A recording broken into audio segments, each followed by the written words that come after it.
Hello friends, I am Vivek Tiwari here to discuss about the subject called as material science and metallurgy. The thing what you can see on the screen is the syllabus copy of material science and metallurgy. If you see properly and go through it, we have seen and we have discussed about the first unit, and then the second unit we have completed almost. However, the iron carbon phase diagram and the remaining things have to be dealt, which will be doing it a bit later. The third unit is a heat treatment, which again we will be doing later. Now today's class will be discussing about the unit number 4, this one, ferrous, non-ferrous metals and material testing. Basically my PPT is being ready for this unit, and it seems to be very easy without much of basics required. That's why I'm going to do with this unit today.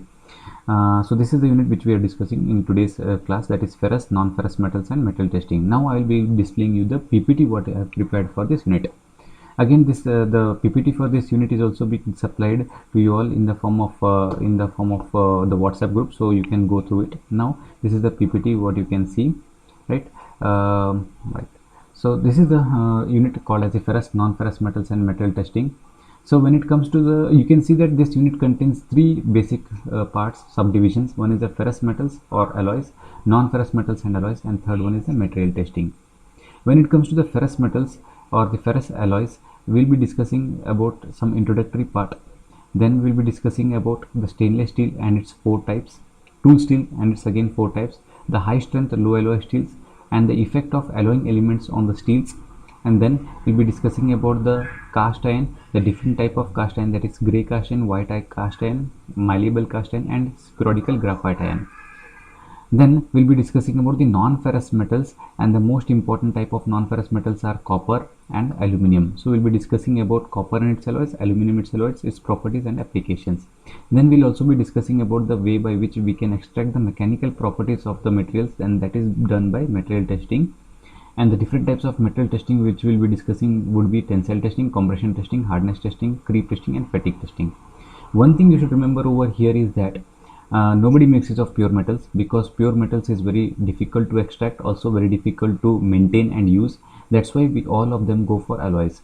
And hence since metals are used very much less only for specific applications, when we always refer metals as alloys. And hence I want to make one point very much clear, that metals and alloys will be used interchangeably henceforth.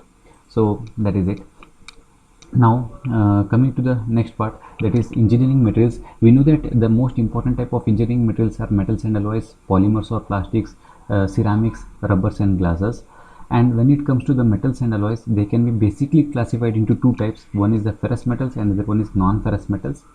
Ferrous metals are one which contains iron in it. The word ferrous is derived from the word Latin ferrum, which means iron. That's why anything which contains iron in it will be called as the ferrous metals. And ferrous metals can be further classified into two types, steels and cast iron. Steel is one which contains the percentage of carbon as 0 to 2%, while cast iron is one wherein the percentage of carbon varies from 2.1 to 6.67%, while non-ferrous metals are copper, aluminum, brass and bronze. So this is the overview of the chapter what we are going to learn now. Now coming to the some of the before that we will be seeing this a very important diagram called as the iron carbon diagram, which shows the steels and cast iron presence in it. On the y-axis we have put the temperature, on x-axis there is the various percentage of carbon. Here if you see the percentage of carbon from 0 to 2%, all the alloys are called as the steels. So steel is basically an alloy of iron and carbon, wherein the percentage of carbon goes from 0 to 2%, and cast iron is one wherein the percentage of carbon goes from 2 to 6.67%. So basically ferrous metals are further classified into two types. One is the steel and the other one is cast iron. That is what we are going to discuss henceforth. Again, some of the important things what you should be knowing in this iron carbon diagram is that this line, this horizontal line, this temperature corresponding to this line is called as the A1 line, this line is called as the A3 line, and this line is called as the ACM line. And this region over here shows a phase called as the austenite phase, and this region over here shows a phase called as the ferritic phase. Okay, so with this basics we'll go ahead with the introductory part of the ferrous metals. So the word metal was being defined by a great Russian scientist as a metal is one which is bright, solid, and that can be forged. And if you see, still this sentence or this definition of the word metal holds good. A metal is one which is lustrous in nature, that is bright, as well as it can be forged, that means you can change the shape of the metal. It is because of this property of the metal that metal is considered as one of the most important engineering material, the ability to plastically deform or give a permanent shape. Apart from that, a metal shows high electrical conductivity and thermal conductivity. These are the reasons because of which metals are considered as an important class of material among all the engineering materials, right? And the metals which contains iron in them is called as the ferrous metal, and those which doesn't contain iron in them is called as the non-ferrous metal. Again, would like to specify that this word metal is derived from the Latin word ferrum, which means iron, right? And yes, and under ferrous metals we know that there are two types, one is steel and the other one is cast iron, which we'll be discussing in the subsequent classes, right? Steel can also be classified as further classified as plain carbon steels and alloy steels. What is the meaning of this plain carbon steel is that if the steel contains only iron and carbon, then it is called as the plain carbon steel, and if it contains some other elements along with carbon, then it is called as the plain carbon steel. It's called as a alloy steel. Now you should remember that if any steel will contain some of the elements other than iron and carbon, but if the percentage of that element is lesser than 5, then it will be called as plain carbon steel only, and if the percentage of those alloying elements is more than 5, then it is called as the alloy steels. And some of the example of alloy steels are stainless steel, tool steel, high strength low alloy steel, margin steel, creep resistant steel, low expansion steel, heating element steel, spring steels, valve steels, etc.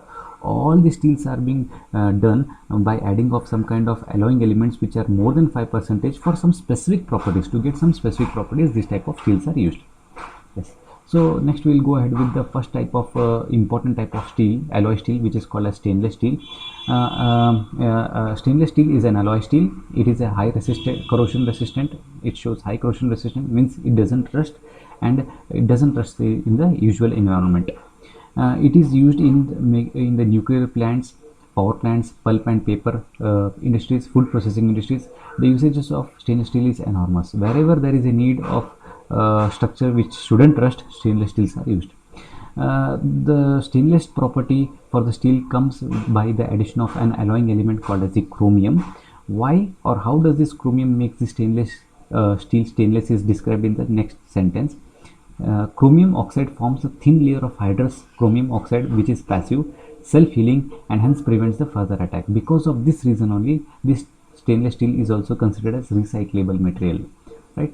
The minimum percentage of chromium that should be present in the steel to make it as stainless is 13%. Along with the chromium, other elements might be present like chromium, manganese, molybdenum, titanium, etc. And under stainless steel there are 4 types which we will be discussing today elaborately, that is martensitic stainless steel, austenitic stainless steel, ferritic stainless steel, and precipitation stainless steels. When it comes to your martensitic stainless steel, you should remember one thing is that the word martensitic stainless steel means that this type of stainless steel will contain martensite phase at room temperature. Again, one more hint is that the phase martensite means that the steel or the phase is very hard and tough. That which means this type of stainless steel is also very much hard and tough. Here, the percentage of chromium varies from 11.5 to 18%, and it is the cheapest among all the type of stainless steel. It is heat treatable, means you can heat it and then it will respond to the heat treatment techniques. It is magnetic in nature, and the basic applications of this type of stainless steel you can find in the making of springs, razor blades, surgical instruments, ball bearings, etc. This is the same thing what I have displayed on the screen. This is the turbine blade which is made up of martensitic stainless steel. This is a French pen knife which is made up of martensitic stainless steel, and these are the surgical instruments which are used during the operations. This type of stainless steel are also designated as 400 series in industries. Okay, so this is the first important type of stainless steel which you should be knowing, which shows martensite phase even at room temperature. The next type of stainless steel is your austenitic stainless steel. Here the word means austenitic means at room temperature this type of stainless steel will have the phase called as the austenite phase. Here let us go ahead with the discussion. Here along with chromium there is a presence of other type of elements like nickel and magnesium, and the total percentage of the alloying elements will be 24 percentage, wherein the chromium is at least 18 percentage. Now you should see further that this nickel and magnesium are manganese are austenite stabilizers. I will explain about the stabilizers, austenite stabilizers and other type of stabilizers in the subsequent classes. Right now you should understand that this manganese and nickel are austenite stabilizers, and this stabilizes the phase austenite, and because of which this type of stainless steel shows this austenite at even room temperature. Unlike the previous type of stainless steel, this type of stainless steel is non-magnetic in nature. They show low thermal conductivity, high coefficient of expansion is seen. Again, this type of stainless steels are used in making of utensils, wristwatches, chemical plants, etc. And they are costlier and costly compared to the previous one, and they are designated as 300 series in industries. You should know one more important aspect related to this austenitic stainless steel is that the most of the 70% of the production of stainless steel is of this type. The kitchen sinks, the keyboard springs, etc. are of this type only. So it's being written over or highlighted here, this type. The third type of stainless steel is the ferritic stainless steel.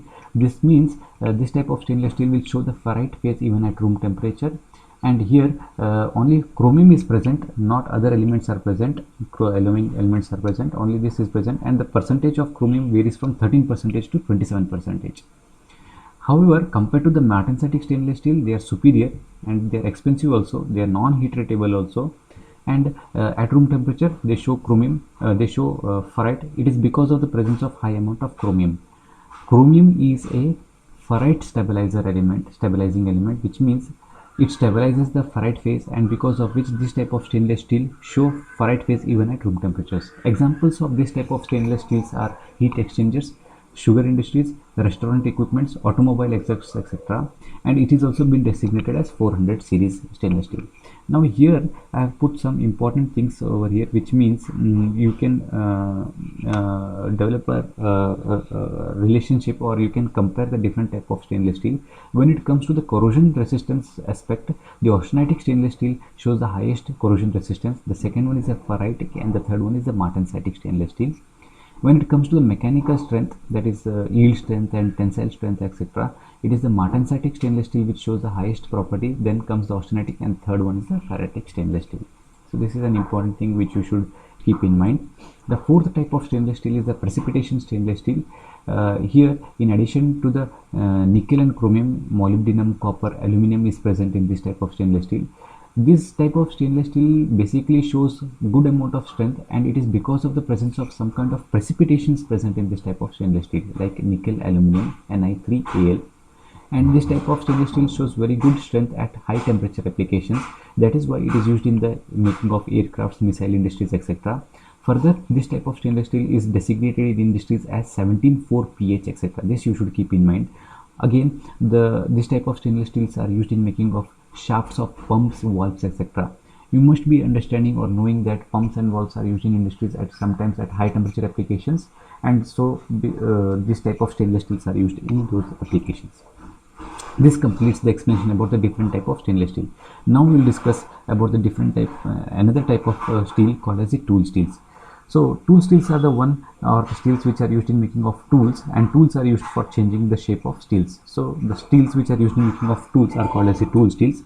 These basically contain carbon to a higher extent, along with manganese, tungsten, chromium and vanadium. These are being explained or written over here. A tool is expected to withstand high load and remain stable at high temperature. That is the reason why this type of steels are used in making of tools.